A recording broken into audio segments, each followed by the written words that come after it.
दोस्तों आज की सबसे पहली और बड़ी खबर। झारखंड के 26 प्रवासी मजदूर फंसे हैं नेपाल में। मुख्यमंत्री ने मजदूरों को लाने के लिए भेजी बस। झारखंड के दुमका जिले और आसपास के इलाकों के 26 मजदूर नेपाल में एक जल विद्युत परियोजना के लिए काम करते हुए कोरोना वायरस से संक्रमित हो गए थे। अब उन्हें वहां पर कोई स्वास्थ्य सुविधा और खाने पीने की सामग्री उपलब्ध नहीं हो पा रही है, जिसके बाद उन्होंने सीएम हेमंत सोरेन को एक वीडियो संदेश बनाकर वहां से बचाए जाने और प्रदेश वापस लाने की अपील की, जिसके बाद जिला प्रशासन के द्वारा मजदूरों को लाने के लिए शुक्रवार की सुबह एक बस भेजी गई। झारखंड में महामारी घोषित होगा ब्लैक फंगस। ब्लैक फंगस देश में तेजी के साथ पैर पसार रहा है। झारखंड में भी इसका व्यापक प्रभाव दिखने लगा है।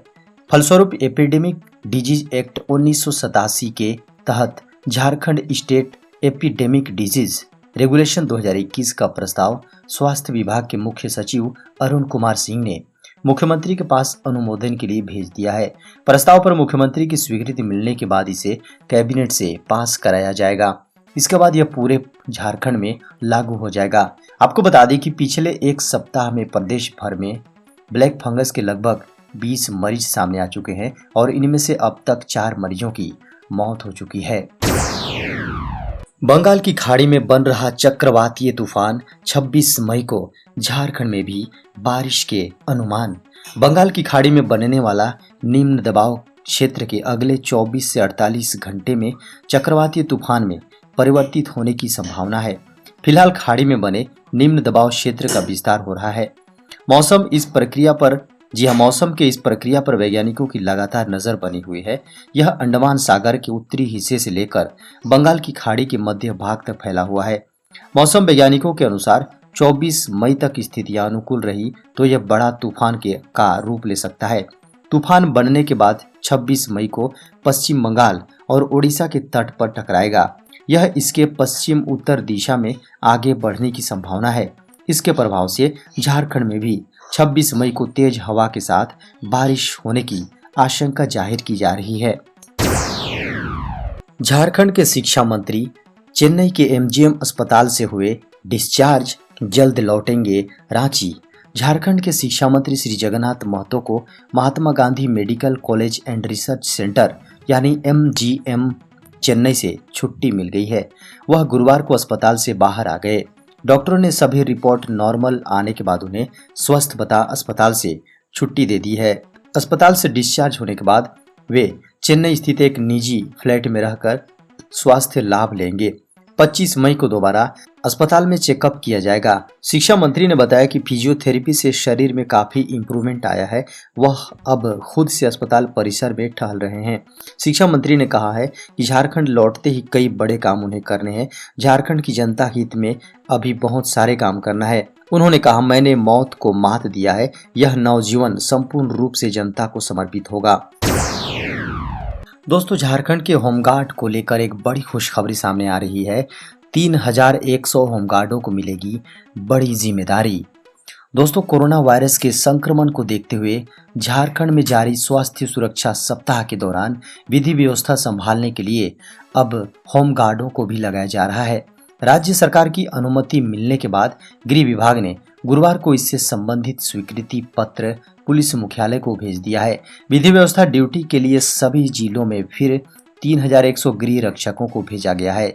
गृह विभाग के संयुक्त सचिव सतीश कुमार के हस्ताक्षर से गुरुवार को पत्र जारी किया गया है।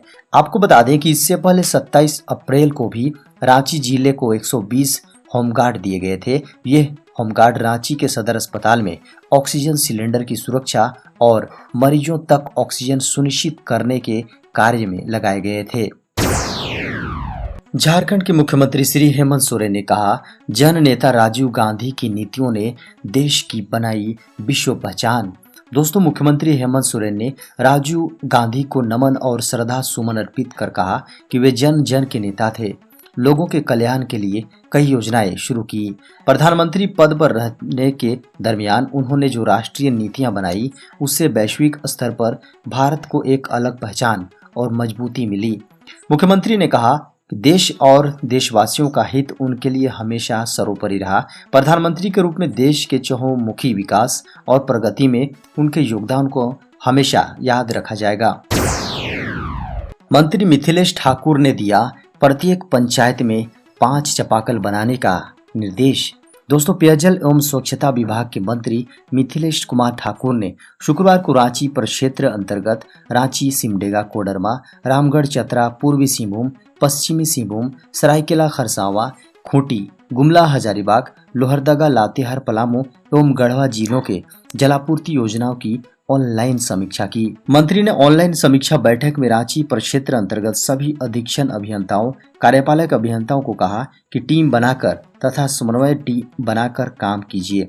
मंत्री ने कहा कि एनओसी के अभाव में कार्य लंबित रहता है, इसलिए समय से पूर्व पथ निर्माण विभाग, वन विभाग, NHAI, DVC, रेलवे आदि विभागों से व्यक्तिगत संपर्क कर समय पर एनओसी लेकर निर्धारित अवधि में कार्य संपन्न करें। झारखंड के पूर्व मुख्यमंत्री श्री रघुवर दास ने कहा, कांग्रेसी टूल किट से कर रही है भ्रामक प्रचार। भाजपा के राष्ट्रीय उपाध्यक्ष व पूर्व मुख्यमंत्री रघुवर दास ने कहा है कि पूरा देश जहां कोरोना महामारी से ग्रसित है, वहीं कांग्रेस पार्टी मोदी मेनिया से पीड़ित है। टूल किट मामले को देखने से स्पष्ट होता है कि वास्तव में मोदी भय काम कर रहा है। कोरोना महामारी में जिस प्रकार प्रधानमंत्री नरेंद्र मोदी ने गांव हो या शहर सभी के लिए कृत संकल्पित होकर कार्य किया है, उससे कांग्रेस पार्टी बेहद परेशान है। मोदी सरकार द्वारा तमाम तरह की सुविधाएं राज्यों को उपलब्ध कराई जा रही हैं। ई पास चेकिंग में लगे जवान को बाइक सवार ने मारा धक्का, पुलिस जवान समेत 2 की मौत। ई पास की चेकिंग कर रहे पुलिस के जवान को बाइक सवार ने धक्का मार दिया, जिसमें पुलिस जवान समेत 2 लोगों की मौत हो गई। यह घटना शुक्रवार को गढ़वा मेदिनीनगर मुख्य मार्ग पर भीखी मोड़ के पास हुई। इस घटना में पुलिस जवान प्रमोद राय की मौत हो गई। वहीं एक बाइक पर सवार युवक सुभाष कुमार की मौत अस्पताल ले जाने के दौरान हो गई। 2 युवकों को गंभीर हालत में अस्पताल में भर्ती कराया गया है, जहां उनकी स्थिति गंभीर बनी हुई है। मृतक जवान पलामू जिला के छतरपुर गांव के रहने वाले थे, जबकि बाइक सवार मृतक पलामू जिला के चैनपुर थाना क्षेत्र के पत्थरा गांव का रहने वाला था। अवैध संबंध के शक में पत्नी की गोली मारकर हत्या, पति गिरफ्तार। दोस्तों, झारखंड की राजधानी रांची के टाटी सिलवे थाना क्षेत्र में अवैध संबंध के शक में एक CCL कर्मी ने अपनी पत्नी की गोली मारकर हत्या कर दी। घटना टाटी सिलवे के आरा पंचायत की है। आरोपी पति को गिरफ्तार कर लिया गया है। खबरों के अनुसार रांची के दरभंगा हाउस स्थित CCL कार्यालय में कार्यरत आरोपी कर्मचारी की पत्नी के साथ कई दिनों से बकझक हो रही थी। उसे शक था कि उसकी पत्नी का किसी दूसरे व्यक्ति से अवैध संबंध है। इसी दौरान आरोपी पति ने अवैध हथियार की व्यवस्था की और पत्नी को गोली मार दी। देश भर में खुलेंगे 1 लाख LPG डिलीवरी सेंटर, मिलेंगे कमाई के मौके। दोस्तों, अगर आप बिजनेस करने की सोच रहे हैं तो आपको बेहतर मौका मिलने वाला है और यह मौका आपको केंद्र सरकार की ओर से मिलेगी, जहां आप LPG डिलीवरी सेंटर खोलकर मोटी कमाई कर सकेंगे। दरअसल कॉमन सर्विस सेंटर ने देश में 1 लाख LPG वितरण केंद्र शुरू करने की योजना बनाई है। इस योजना पर CSC अगले साल मार्च तक काम शुरू कर देगी। LPG डिलीवरी सेंटर ग्रामीण और अर्ध शहरी क्षेत्र में होंगे। आपको बता दें कि CSC सूचना प्रौद्योगिकी मंत्रालय के तहत आता है।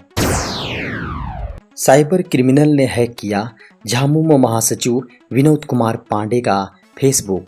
दोस्तों, झारखंड मुक्ति मोर्चा के महासचिव और प्रवक्ता विनोद कुमार पांडे के साथ साइबर धोखाधड़ी का मामला सामने आया है।